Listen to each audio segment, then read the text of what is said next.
Hello there. It's another Tuesday again. Sorry, the helicopter is flying over me. Just give it a moment, please.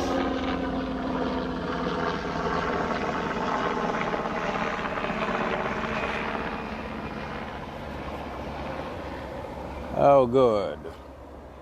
Well, today our topic is going to be on our beliefs, our anxiety, and our miseries. What has been causing our problems? Why do we feel the way we feel? Why are we having the problems, the troubles that we are having in our lives? The anxieties that causes us miseries. Bottom line, the genesis is our thoughts, how we grew up. You see, from the age of 4 and 5, our beliefs begins to form.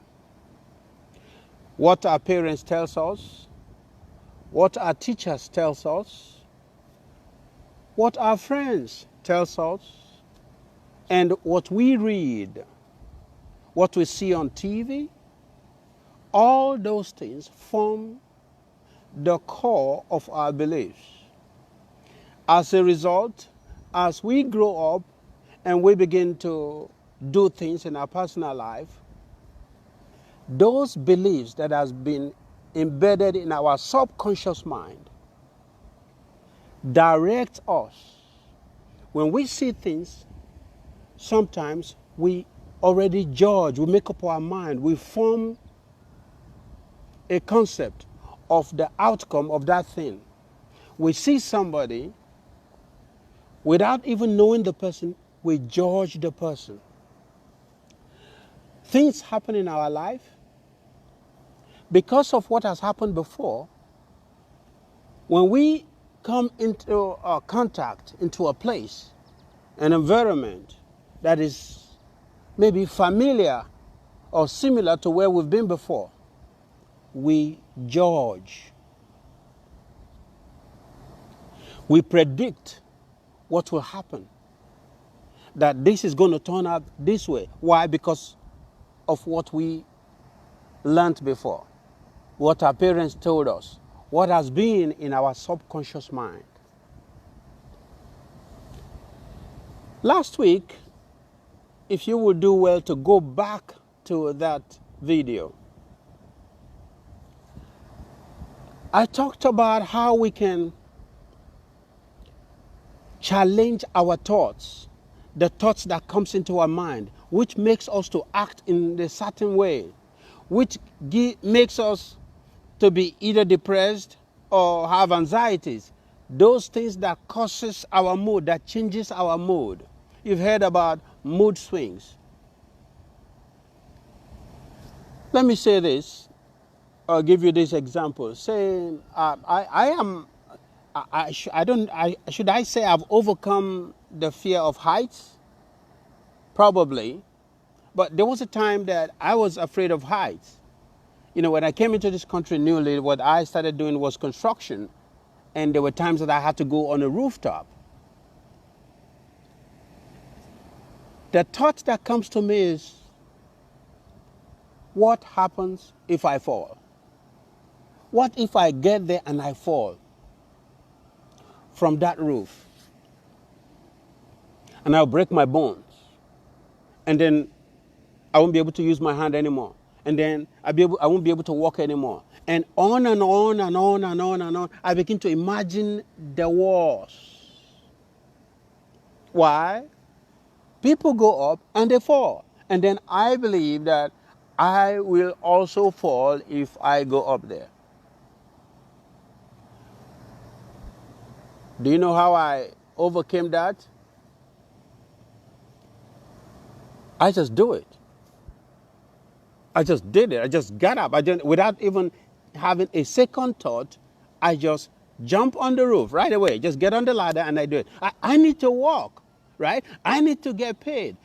If I sit there and think about what will happen when I fall, and not think about the job that I need to do so I can pay my bills.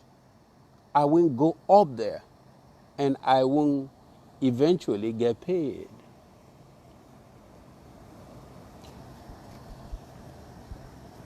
Last week, I taught you how to counter the thoughts that comes your way.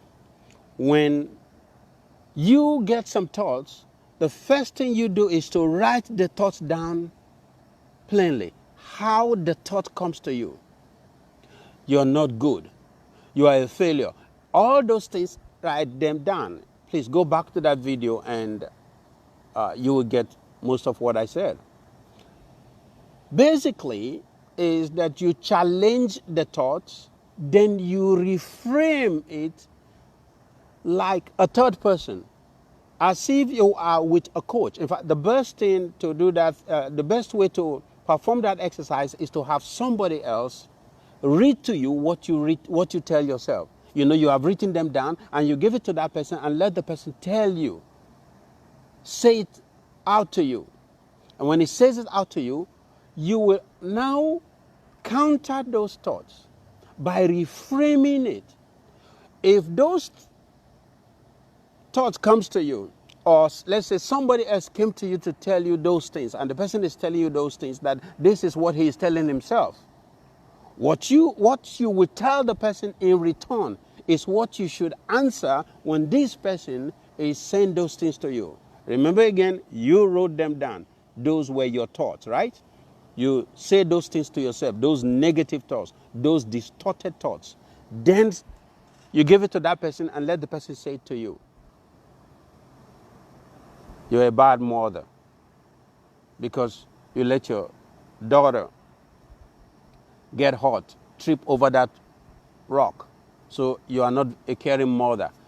All those things, write them down. You are not a good father. You are not a good worker. Your boss said something to you. You missed that thing. Write them down. Then you write them down and then give it to somebody to say to you. A friend, not somebody that will criticize you, say it to you. But now the person is going to be your evil person.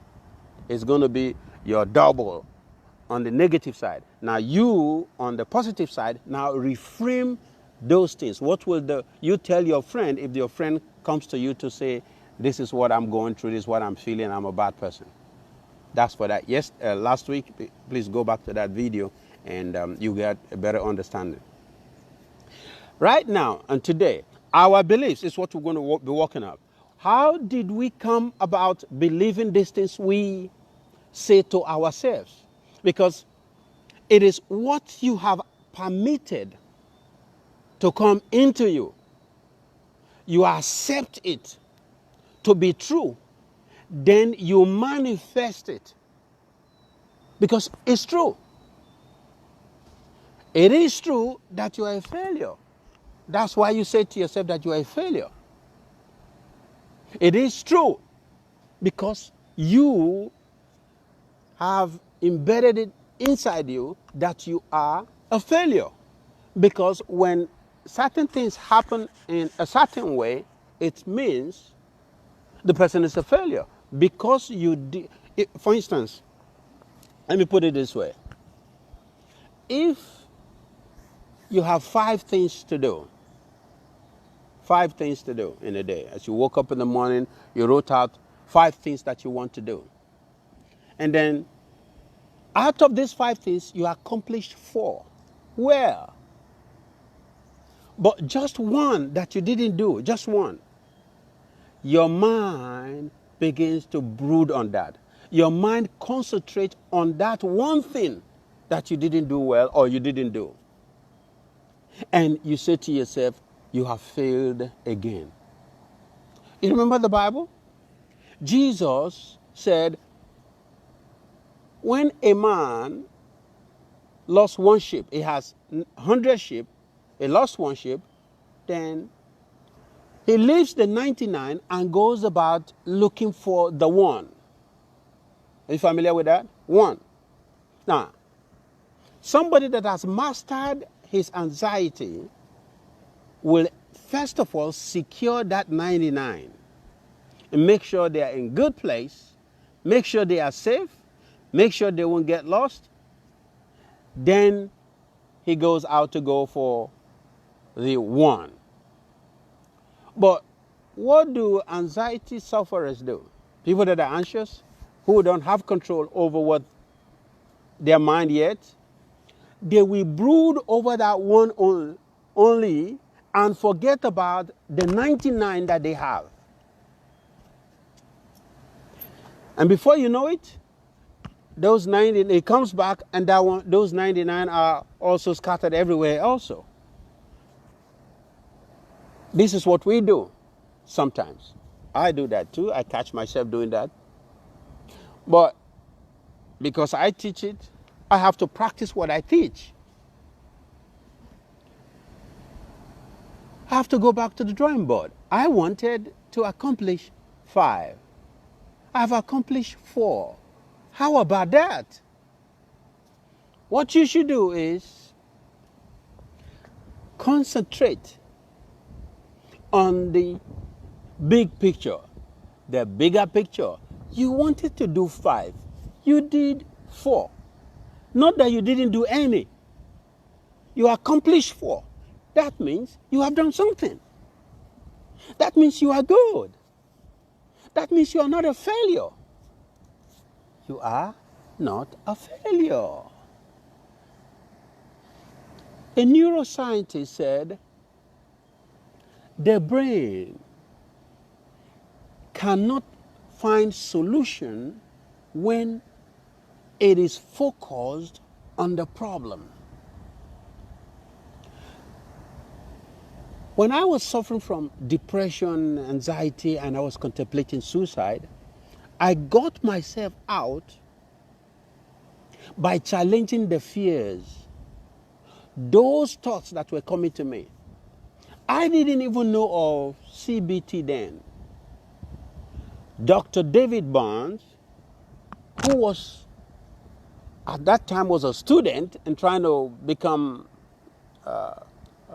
a therapist, and somehow, according to him, his story, if I remember very well, that people weren't even listening to him even when he was giving out free treatment. He was trying to counsel people free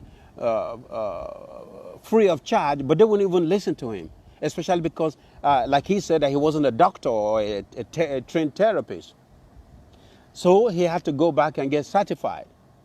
However, after finishing that school and all that, he began to do researches, even got grants to do research.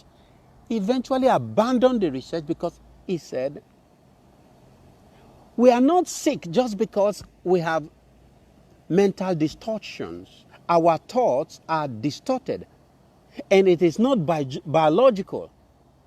That I am thinking negative does not necessarily mean I'm sick and I need to see a doctor.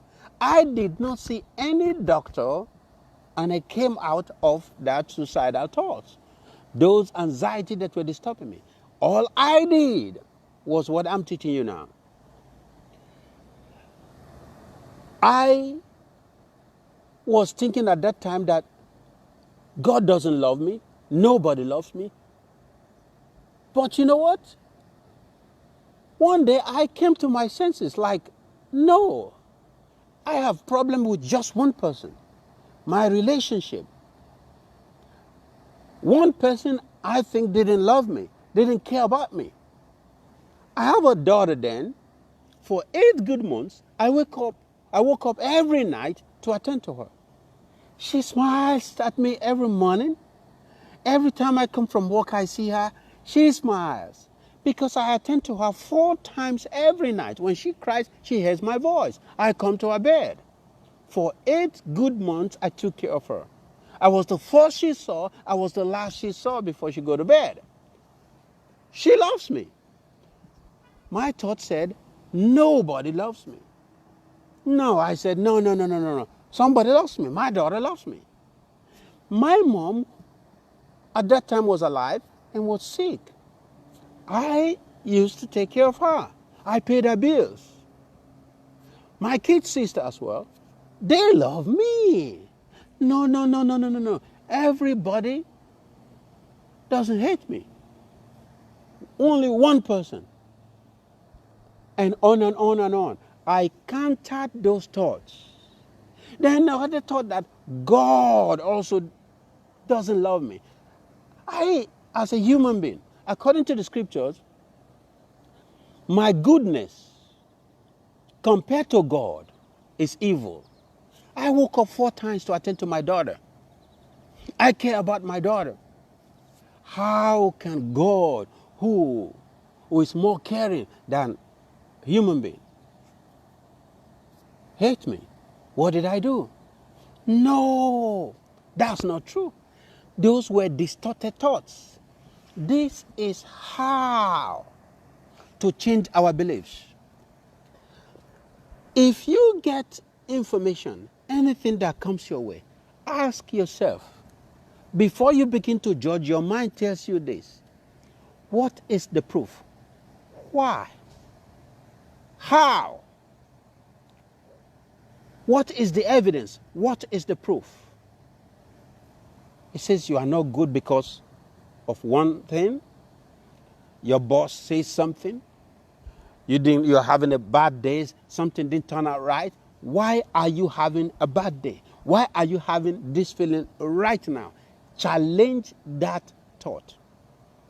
When the thought comes your way, flip it around and match it with what is positive better than that. When I countered those thoughts, when I was having those problems in my days of anxiety and depression, my mind now opened up to solution. You know what the neurosurgeon said? When I was no longer focused on the problems, on the issues, I turned my mind now to solution. How can I solve this problem right now? This issue that is debilitating, that is trying to destroy me, that is making me to think of committing suicide, that I'm worthless, I'm useless, nobody wants me. And what do I do about it? The causative agent. You go to the root cause of the problem and challenge it. The beliefs, your mom told you certain things many, many years back and says, this is how we do things. Go ask her, why? Why? Why is it that this is how to do it? Why do you say that? You are likely to hear her say, that was how my mom used to do it. If you go to your grandma, you are likely to hear that that's how my mom used to do it. Does that sound familiar? And that's what happens. Our beliefs. Things go around, we hear in news that something is happening somewhere. And right here we are. It's not happening here, but we begin to predict that that thing is also coming here. It's going to happen to us. We predict evil. Have you been with some people, even going out to date? They will tell you about their past experience. There are many people now who are no longer dating because of the past experience. They were in a relationship and the relationship didn't work out well. And so they condemn every man or every woman. And then they judge. If somebody comes to your life, the first thing you think about, okay, how am I sure that he's not going to treat me like the other person? All men are jacks. All women are this. Because of the past relationship. So we have junks that have not been cleared in our mind that we need to clear. Distorted thoughts. They are not true. There are beautiful people everywhere in the world. From every race, every color, every height. What? There are beautiful people. There are people with beautiful hearts everywhere. If you see, all you see is bad, you will keep seeing more and more bad. If what you see are good, you will continue to see more and more good. What are your expectations when you wake up in the morning? What are your expectations when you go out to anywhere to walk? When I heard of a story of somebody, I may not tell it verbatimly how it was, but the story was like this. A man was driving by, and then he came to a city, and he saw somebody by the city, and then he said, "What kind of people are in this place?" The man said, "What kind of people are there where you came from?" And the man said, "Well, they are crabby people, they are this, they are that, they are bad, they are not friendly, they are this." He said, "Well, those are the kind of people you're going to find here too." So that one passed. Another person came and said, "Hey, what kind of people live here?" And then he also asked him, "What kind of people live where you came from?" And he said, "Oh, they are very generous, they are nice, they are good people." And he said, "Those are the kind of people you're going to find here." So it is you, your belief. It is not the people. It is you, your mind, what's inside of you. Now, you need to clear those things. How do you clear them? By challenging them. Then you reframe. I took my daughter to a roller coaster recently. She's 16 now. The same daughter I'm talking about. She's 16 now. Before she turned 16, we went to Valley Fair here in Minnesota. And then my mind said to me, when I get on there, that something bad is going to happen. And then I said to myself, I got online in spite of what I'm hearing. I got online and I said, why is it that the machine will go bad and something bad will happen to me when I get on there? And these people who are getting on the roller coaster and coming down, they go on and they come out, they go on and then they come out, one after the other. Some kids are so excited and then it throws them up and they are, raising their legs, their hands and screaming and laughing and all that. And some of the people, of course, are frightened and screaming and in fear. But some others are enjoying it. Some others are trying to overcome their fears. But they're on it anyway. And maybe somebody that will get on it and might say, I won't get on it anymore. Hey, the machine didn't break. Nothing bad happened. Why is it that it is when I get on it that it will happen? Hey, I got online and I got in the roller coaster and I grabbed the handles and it took me up. My daughter was screaming, "Wow!" Well, I didn't scream. I'm like, hey, I'm conquering this thing, boy. I just held it and I'm enjoying myself. Woo! Okay, I was a little bit afraid. Yeah, I was. But I did it. And I got on another one. And I got on another one. And I got on another one. I was just having fun. And they say, fear, I'm bigger than you. And that's what you got to tell the fears. All those anxieties, that is what you do. Hey. Those thoughts are coming. You say, hey, come on. Calm down.